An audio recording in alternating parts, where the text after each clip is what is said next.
Baik, bismillahirrahmanirrahim. Assalamualaikum warahmatullahi wabarakatuh. Alhamdulillah, segala puji hanya milik Allah Subhanahu wa taala.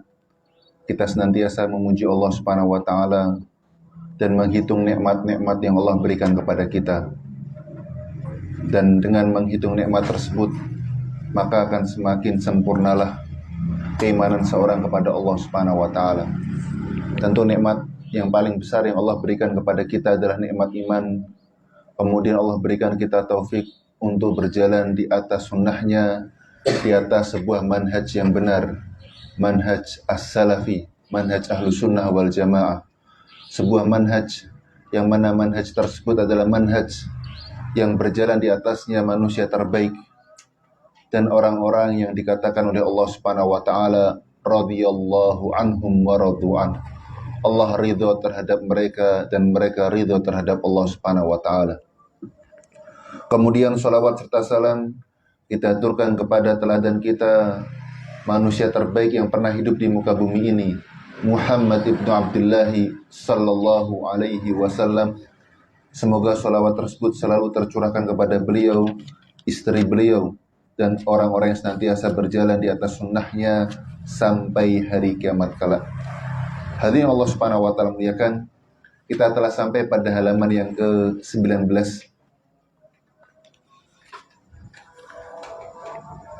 Di sini al-muallif pengarang mengatakan bal qad yatakallamu ba'dhum bismis salafiyah wa hum laysu kadzalik. Sebagian orang banyak berbicara mengatasnamakan bahwasanya dirinya seorang salafi. Padahal hakikatnya ia bukan sebagai seorang salafi. Ya. Mimma ja'alal amra yaltabisu 'alal katsiri minan nas alladzina qad takhfa 'alaihimul haqiqah. Dan ini yang banyak sekali membuat rancu di antara orang-orang awam. Ya. Salafi, seperti salafi jihadi ya. Maka kemudian orang-orang yang tidak paham dengan manhaj salaf, mereka mengeneralisir bahwasanya manhaj salaf itu suka mengkafirkan orang, suka bom bunuh diri. Nah ini keliru. Nah ini apa? Keliru. Maka perlunya kita mempelajari kun salafiyan alal jaddah supaya kita memahami dengan benar dan betul siapakah orang-orang yang bermanhaj apa? Salaf. Dan manhaj salaf adalah orang yang paling jauh untuk menumpahkan darah kaum muslimin. Untuk menggibah pemerintah, mereka adalah manhaj yang paling jauh untuk melakukan hal tersebut. Kemudian halaman berikutnya, halaman berapa? 20. Wa innaka la ta'jab, dan sesungguhnya engkau akan takjub orang-orang yang menamakan kelompoknya dengan hizbiyah, dengan fanatisme golongan, dengan jamaah salafiyah jihadiyah. Salafiyah apa? Jihadi. Mereka mengatakan kita itu cuma bisa teori. Kalau praktek di lapangan, seringkali teori itu tidak diterapkan. Nah kan? Sama seperti, contohnya seperti ini. Semen ya, perekat bata ringan ya. Satu sa itu untuk berapa? Berapa kibi herbal? 1 kibi herbal. Ya. Teori di lapangan itu bisa 2 apa? 2 kibi herbal, ya kan? Ya memang bisa, tapi ketahanannya berbeda. Ya. Nah, mereka mengatakan kamu tuh salafi cuman bisanya apa? Teori, nggak pernah praktek. Ini kita yang praktek, kita yang terjun langsung di lapangan, salafi jihad. Tapi ternyata mereka menerobos syariat-syariat Allah, melanggar syariat-syariat Allah Subhanahu wa taala. Mereka mudah untuk menumpahkan darah kaum muslimin. Mereka mudah untuk menghalalkan seorang muslim yang mana muslim tersebut telah mengucapkan syahadat la ilaha illallah. Maka ini keliru. Maka inilah orang-orang yang maghrur, tertipu dengan amalannya. Maka hati-hati jamaah. Sesungguhnya orang setelah beriman kepada Allah Subhanahu wa taala, Satu hal yang harus kita pegang bersama, jangan sampai kita tertipu dengan amalan kita. Ingat satu kaidah yang sangat penting dalam kehidupan kita. Tidak setiap orang yang melakukan pengorbanan besar dalam hidupnya, ia adalah seorang yang ikhlas. Tidak setiap orang yang sudah mengorbankan sesuatu yang paling penting dalam hidupnya, ia adalah orang yang ikhlas. Orang yang ikhlas adalah orang yang melakukan sesuatu karena Allah Subhanahu wa taala dan berjalan di atas rambu yang telah Nabi Shallallahu alaihi wasallam ajarkan. Maka ketika seorang tulus kepada Allah Subhanahu wa taala, oh karena Allah. Tapi kemudian ia menabrak syariat-syariat Allah Subhanahu wa taala. Maka pengorbanan sebesar apapun itu tidak berguna, bahkan bisa terancam sebuah dosa. Maka ini harus kita perhatikan. Oleh karena itu, Nabi Shallallahu alaihi wasallam katakan dalam hadis pertama, innamal a'malu binniyat, faman kanat hijratuhu, barang siapa hijrahnya karena dunia. Ini hijrah dari kota mana ke mana ya? Dari mana? Hijrah dari kota mana? Mekah menuju mana?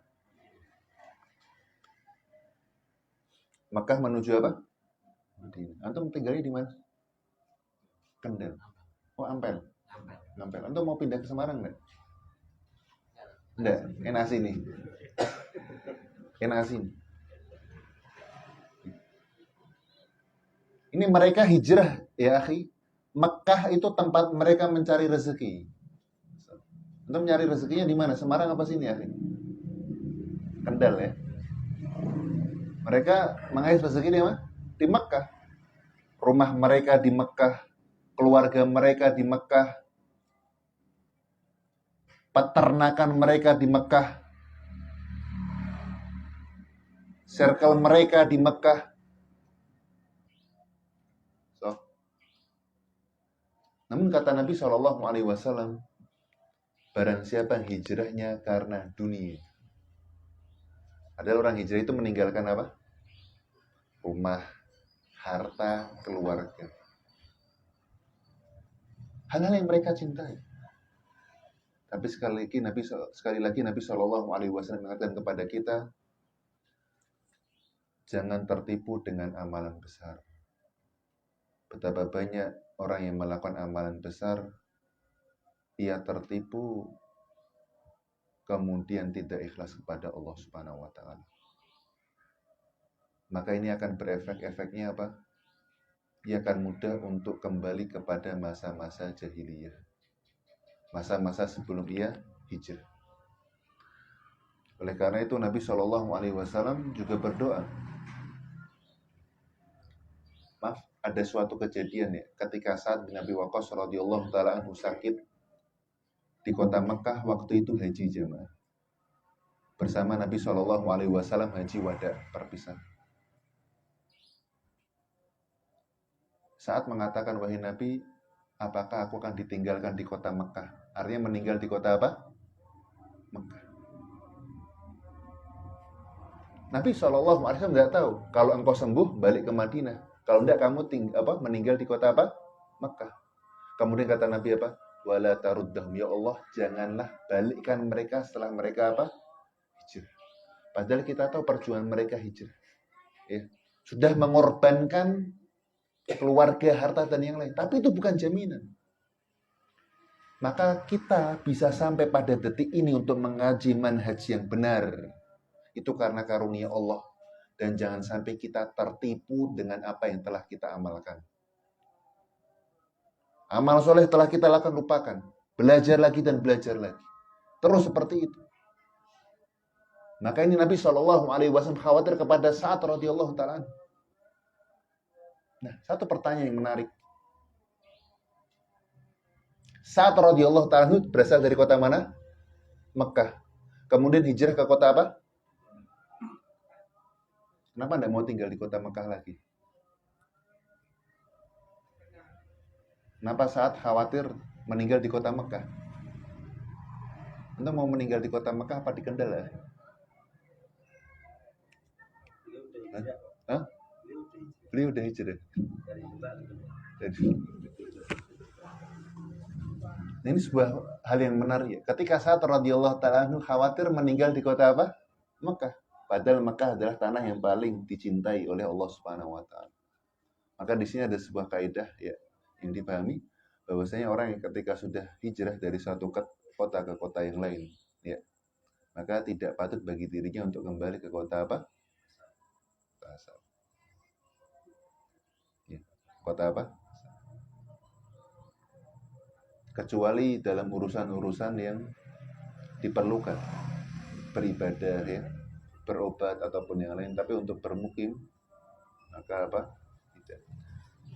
Maka sebegitunya para sahabat radhiyallahu taala anhum menjaga agar mereka tidak kembali pada kebiasaan lama mereka. Ya. Maka hadirin Allah Subhanahu wa taala muliakan, itulah manhaj yang benar, yaitu manhaj salaf terkait tentang apa? Seorang berhijrah kepada Allah Subhanahu wa taala. Kemudian ya, salafi jihadi, ya. Maka ini dikhawatirkan orang tersebut ya magrur, yaitu tertipu dengan apa? Amalannya. Maka jangan sampai seorang tertipu dengan sebuah amalan yang besar. Kam min muridinil khairi lan yusibah. Betapa banyak orang yang niatnya baik tapi tidak dapat pahala. Jadi tujuan kita dapat pahala, pastikan ikhlas. Yang kedua sesuai sunnah. Saat amalannya sedikit tidak apa-apa. Yang penting ikhlas dan sesuai apa? Sunnah. Itu yang terpenting. Wa kaifa takunu jihadiyah? Bagaimana ini manhaj dikatakan jihadi, manhaj salaf jihadi? Ini keliru. Kenapa? Karena ini menyelisihi syariat Islam dalam berjihad. Ya. Syarat jihad itu apa? Yang pertama, harus ada perintah dari pemimpin tertinggi kaum muslimin yang memiliki kekuasaan. Maka negara kita Indonesia dari Bapak Presiden kita, Bapak Jokowi, hafizahullah ta'ala.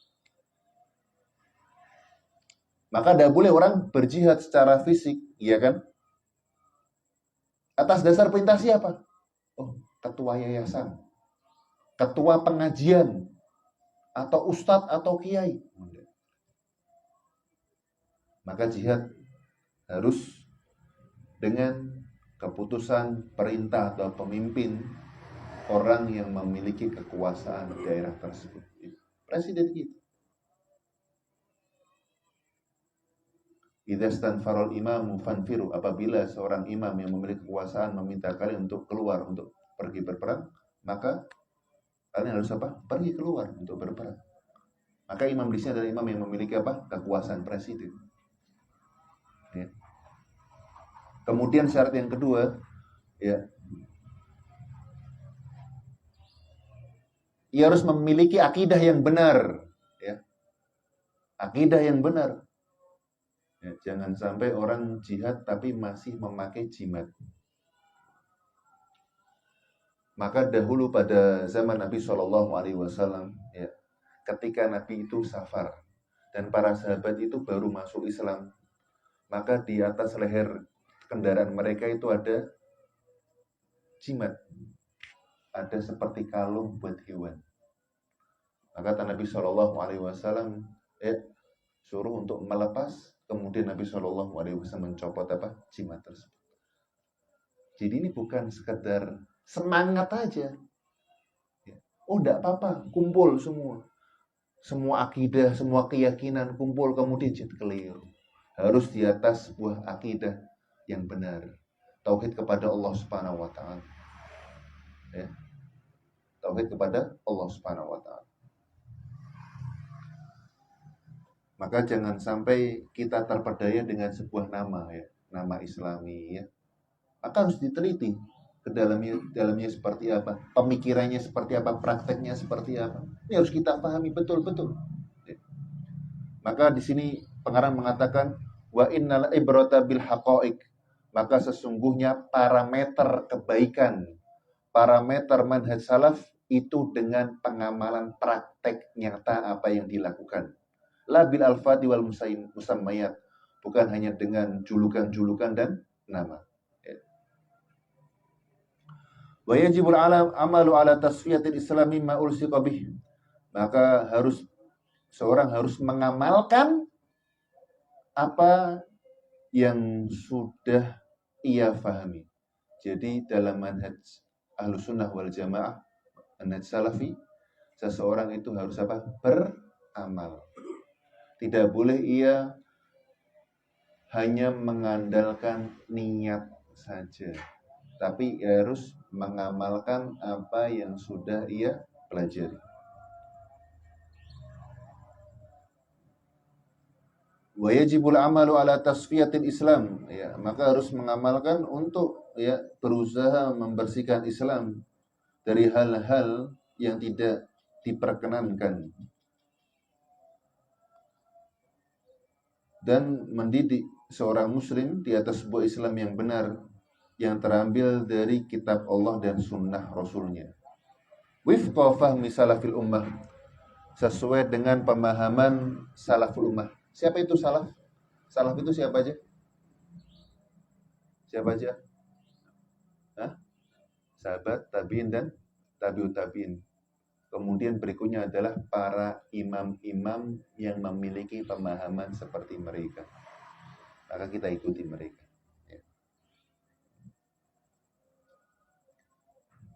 Walaqad manallahu ala ummati Muhammad. Allah Subhanahu wa taala telah memberikan nikmat kepada umat Nabi-Nya Muhammad sallallahu alaihi wasallam bi ikmali diniha, dengan disempurnakan agamanya, wa itmami ni'matihi 'alaiha, dan menyempurnakan nikmat kepadanya. Maka ini antum perlu banyak bersyukur dijadikan sebagai umat Nabi. Kenapa? Sholat kita sehari berapa kali? 5 kali. Dulu ketika awal syariat berapa kali? Awal-awal disyariatkan ketika Nabi SAW berada di langit berapa kali?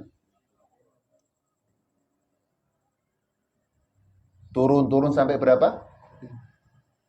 Puasa kita luar biasa, mudah. Dari terbitnya fajar kedua sampai tenggelamnya apa? Matahari. Dulu kalau orang puasa tidak boleh bicara, tidak boleh apa? Dulu umat Bani Israel ketika kena najis, apa yang mereka lakukan? Dipotong pakaiannya, jemaah, nggak bisa dicuci. Masya Allah ya. Kalau sekarang antum kena najis harus potong, seneng apa enggak? Seneng apa enggak? Hah? Tergantung, Ustaz. Kalau saya bakul kain sama pakaian, ya saya seneng. Ya. Oh, apa? Setiap najis apa? Dipotong. Makanya ada kejadian unik ya. Dulu anak punya teman ya kan. Masya Allah. Apa musim corona kok asetmu tambah akeh? Oh iya ya, akeh sing mati ya. Di sisi lain aku sedih, tapi itu ya. Maka artinya itu sawang sinawang ya. Jadi ketika apapun yang terjadi, kita selalu ambil hal-hal yang positif, bersyukur kepada Allah Subhanahu wa taala. Ya. Hidupan seperti itu. Ya. Tapi qadarullah teman anak waktu itu sampai sekarang belum memiliki anak. Ya kan? Belum memiliki anak. Nah, syukuri apa yang ada. Apa yang kita dapatkan, apa yang kita rasakan, syukuri. Ya. Itu adalah cara seorang hidup bahagia di dunia. Maka hati Allah Subhanahu wa taala, anda mensyukuri umatnya Nabi Muhammad. Ya. Kalau zaman Bani Israel apa? Najis, dia apa? Kalau orang mau tobat. Kalau orang mau tobat zaman Bani Israel, tobatnya tidak diterima sampai ia apa? Bunuh diri.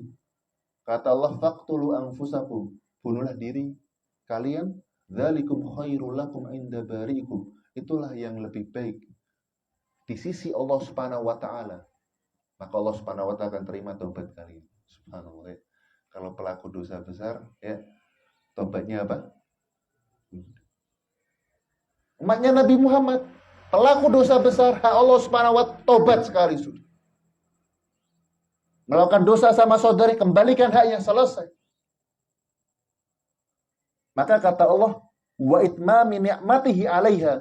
Allah sudah sempurnakan nikmat besar kepada umat Nabi Muhammad sallallahu alaihi wasallam. Maka kalau sudah diberikan nikmat yang sangat banyak seperti ini, ia masih kufur, masih tidak mau taat, masih tidak mau belajar agama, keterlaluan dia. Keterlaluan. Dia bisa bernafas, bisa memiliki akal karena Allah, lantas ia beribadah kepada selain Allah Subhanahu wa ta'ala. Kurang ajar seperti itu. Seperti contoh misalkan ini. Antum kerja di mana? Wira swasta. Alhamdulillah. Yang kerja sama orang siapa? Antum kerja di pabrik. Antum kerja di pabrik ya, datang ke pabrik cuman ngabsen kemudian pergi ya. Kerja di pabrik yang lain. Kira-kira bos antum marah apa enggak? Walillahil matsalul a'la. Kita menghirup nikmat semua dari Allah Subhanahu wa ta'ala. Nafas, pemahaman, akal, pikiran, nikmat kesehatan, nikmat keluarga. Kemudian kita tidak mau belajar gara-gara perkara dunia. Perkara dunia yang mana yang memberikan itu bos kita dengan izin Allah Subhanahu wa ta'ala. Makanya ini kurang aja. Yang memberikan rezeki kita Allah Subhanahu wa ta'ala. Maka hadirin Allah Subhanahu wa ta'ala muliakan, maka memang benar dan betul wa itmami ni'matihi 'alaihi, Allah itu benar-benar sempurnakan khusus buat umat Nabi Muhammad sallallahu alaihi wasallam. Maka ini orang harus paham betul-betul. Jangan sampai ia mengkufuri nikmat tersebut sehingga Allah Subhanahu wa ta'ala sesatkan dirinya. Ya. Maka di antara cara supaya seorang ini bisa bagus keimanannya, tumbuh subur keimanan, datang ke majelis ini. Ya. Waridhahu anha bil Islam. Dan Allah Subhanahu wa ta'ala meridhoi dengan agama apa? Islam. Islam itu artinya apa? Islam. Islam itu artinya apa? Agama Anda apa? Ya, al-istislam lillah bitauhid. Itu arti tentang Islam di dalam usul tsalatsa. Islam itu memiliki beberapa arti. Yang pertama, Islam itu artinya adalah tauhid. Islam artinya apa? Tauhid. Dalilnya apa? Firman Allah Subhanahu wa ta'ala yang mana itu perkataan Ratu Balqis ya. Zalamtu nafsi ya. Aku telah berbuat zalim kepada diriku wa aslamtu ma'a Sulaiman. Dan aku mentauhidkan bersama Sulaiman lillahi rabbil alamin, hanya karena Allah. Maka aslam itu di sini adalah mentauhidkan Allah Subhanahu wa ta'ala. Karena dulu sebelum ia masuk Islam, ia berbuat apa? Kesyirikan. Menyembah apa? Matahari. Nah, ini yang menarik. Kata Balqis, dolam itu, aku mendolimi diri sendiri. Loh, syirik kok bisa dolim diri sendiri, kenapa?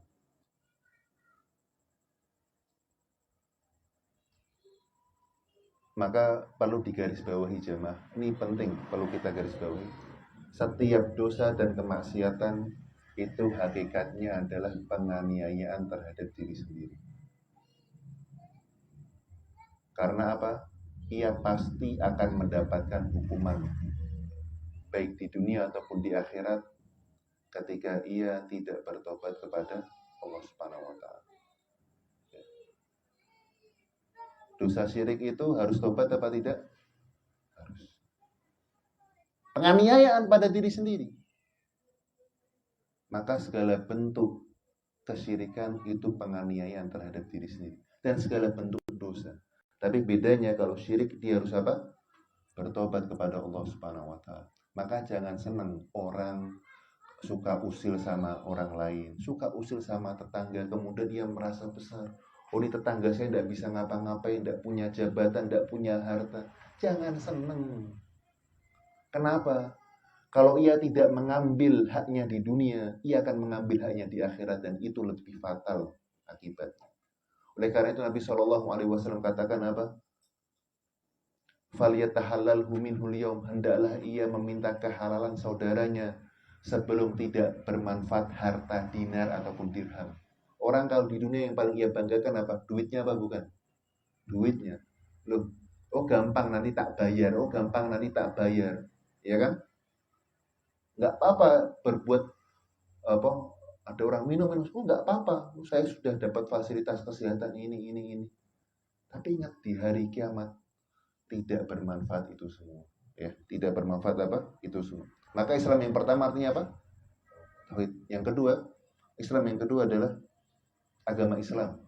Agama apa? Islam. Seperti firman Allah, al-yawma akmaltu lakum dinakum wa atmamtu alaikum ni'mati wa raditu lakum Islam madinah. Dan aku ridho kepada kalian Islam sebagai apa? Agama. Kemudian yang ketiga, arti dari Islam itu adalah lawan dari kata iman. Lawan dari apa? Iman. Apa itu iman? Iman itu amalan batin. Islam amalan apa? Lahiriah. Jadi ketika Islam sama iman digabungkan pada satu kalimat, maka Islam itu artinya adalah amalan lahiriah dan iman itu amalan batin. Tapi ketika berpisah, maka Islam itu juga iman, maka iman itu juga apa? Islam. Ya. Nah, terkait tentang Islam ya, rukun Islam ada berapa jamaah? Ada berapa? 5. Pertama apa? Syahadat, sholat, zakat, puasa, dan apa? Ada sebagian orang mengatakan Islam itu tidak memiliki rukun. Karena apa? Karena konsekuensi dari rukun tersebut itu berbeda-beda. Ini tolong diperhatikan. Konsekuensi kalau orang tidak mengucapkan syahadat, dia muslim apa bukan? Bukan. Setuju ya? Yang kedua, orang meninggalkan sholat. Ini khilaf di antara ulama mazhab Syafi'i mengatakan selama ia meyakini sholat itu wajib, dia masih apa? Ya sama sekali tidak sholat. Maka menurut pendapat yang rajih, seumur hidup tidak pernah sholat walaupun sekali. Maka dia apa? Bukan apa? Muslim. Ya. Seumur hidupnya. Seumur hidup tidak pernah apa? Sholat. Sampai 80 tahun tidak pernah apa? Sholat. Nah yang ketiga, ini pendapat yang rajih. Tentu ada khilaf di antara apa ulama. Kemudian yang ketiga, orang yang nggak zakat. Tapi ia meyakini ya zakat itu wajib. Tapi dia tidak zakat. Ya, udah nyampe nisab ya. Duitnya bermiliar-miliar. Tidak pernah zakat dia. 80 tahun tidak pernah zakat dia. Tidak mau dia mengeluarkan zakat. Kafir apa bukan? Kafir enggak? Tidak. Nah, konsekuensinya berbeda apa sama? Zakat dan sholat? Beda. Beda ya. Orang puasa. Dia tahu puasa itu wajib, tapi malas. Tidak pernah puasa seumur hidupnya. Masih muslim apa kafir? Muslim. Haji. Dia mampu. Iya kan? Mampu dia. Tapi tidak haji. Ada kesibukan yang lain. Dia masih apa? Muslim. Maka ada sebagian orang mengatakan tidak ada rukun apa? Islam. Akhirnya keliru. Karena kita mengambil hukum bukan dari rukun, tapi mengambil hukum itu berdasarkan dalil. Makanya dalam usul kalah disebutkan ma'rifatud dinil Islam bil adillah. Seorang harus mengetahui agama Islam dengan apa? Dalil. Butuh dalil untuk mengetahui agama apa? Islam. Allah Ta'ala alam ya, kita apa? Berhenti sejenak.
Baik ya, itu adalah arti dari apa? Islam. Dan bahwasanya seorang muslim wajib untuk mengetahui agamanya berdasarkan dalil. Mengapa demikian? Karena banyak kaum muslimin yang beragama Islam tapi tidak tahu apa itu Islam. Betul? Tidak tahu apa Islam, tidak paham apa itu Islam. Maka penting bagi seorang muslim untuk mengetahui agama Islam berdasarkan apa? Dalil. Kemudian Allah Subhanahu wa taala katakan, ya, tadi disebutkan ya, hari ini aku sempurnakan agama kalian dan aku sempurnakan nikmatku kepada kalian dan aku ridho Islam sebagai agama kalian. Dan Allah berfirman, wa anna hadza sirati mustaqima. Dan ini adalah jalanku yang lurus. Fattabi'uh, maka ikutilah. Jalan lurus ini jalannya siapa? Jalannya siapa? Nabi. Jalannya siapa? Jalannya Nabi dan para sahabat. Ini jalan yang apa? Lurus. Jadi umat muslim yang moderat, yang benar, yang sudah terverifikasi keselamatannya, ikutilah mereka. Ikutilah mereka. Karena sudah mendapatkan verifikasi dari Allah radhiyallahu anhum. Allah ridho terhadap mereka. Bingung nih. Kok orang ngomong ini. Nah, kembalikan kepada pemahaman Nabi. Kembalikan kepada pemahaman sahabat. Sudah. Selesai perkara. Radhiyallahu anhum. Allah ridho terhadap mereka. Dan Allah juga katakan, fattabi'u. Ikuti jalannya. Ikuti jalan mereka. Maka penting kita selalu membaca sirah Nabi, sirah perjalanan para sahabat, bagaimana mereka beragama, bagaimana mereka berkeyakinan, bagaimana mereka beribadah. Itu yang penting kita pahami bersama. Fattabi'u, kata Allah, ikuti. Wala tattabi'us subul, dan janganlah ikuti jalan-jalan yang lain. Jadi berarti jalan-jalan sesat itu ada banyak apa sedikit? Dan jalan benar itu satu. Jalan yang ada benar, ada banyak. Fatafarraqu bikum an sabili, maka kalian akan berpecah belah dari jalan Allah Subhanahu wa taala. Ya. Maka berkata Ibnu Qayyim rahimahullahu taala, wa hadza li anna at-tariq al-musil ila Allah wahid. Jalan menuju kepada Allah Subhanahu wa taala itu ada berapa? Satu apa dua? Satu. Satu. Apa itu? Wa huwa ma ba'atha bihi rusulah. Yaitu jalan yang diajarkan oleh para rasulnya dan yang diturunkan dengan kitabnya. Dan tidak akan sampai kepada Allah satu orang pun kecuali dengan jalan Nabi. Ya. Bahkan seandainya kalau manusia semuanya berusaha untuk mengerahkan seluruh akal dan pikirannya, maka faturuk alaihi masdudah, maka jalan menuju Allah itu tertutup. Dan pintu-pintu juga tertutup kecuali dengan jalan yang satu ini yang diutus dengannya Nabi Muhammad SAW. Fa innahu muttasilun billah musilun ilaih. Karena itu bersambung kepada Allah Subhanahu wa taala dan menyampaikan kepada Allah Subhanahu wa taala. Ini yang bisa saya sampaikan, ya. Kurang dan lebihnya mohon maaf. Insyaallah pada pertemuan berikutnya kita akan membahas, ya, pentingnya kita mengembalikan perkara kepada Allah dan Rasulnya ketika terjadi perselisihan, ya. Pada halaman nomor 21, ya. Wallahu ta'ala alam bisawab. Subhanakallahumma bihamdika asyhadu an la ilaha illa anta astaghfiruka wa atubu ilaik. Assalamualaikum warahmatullahi wabarakatuh.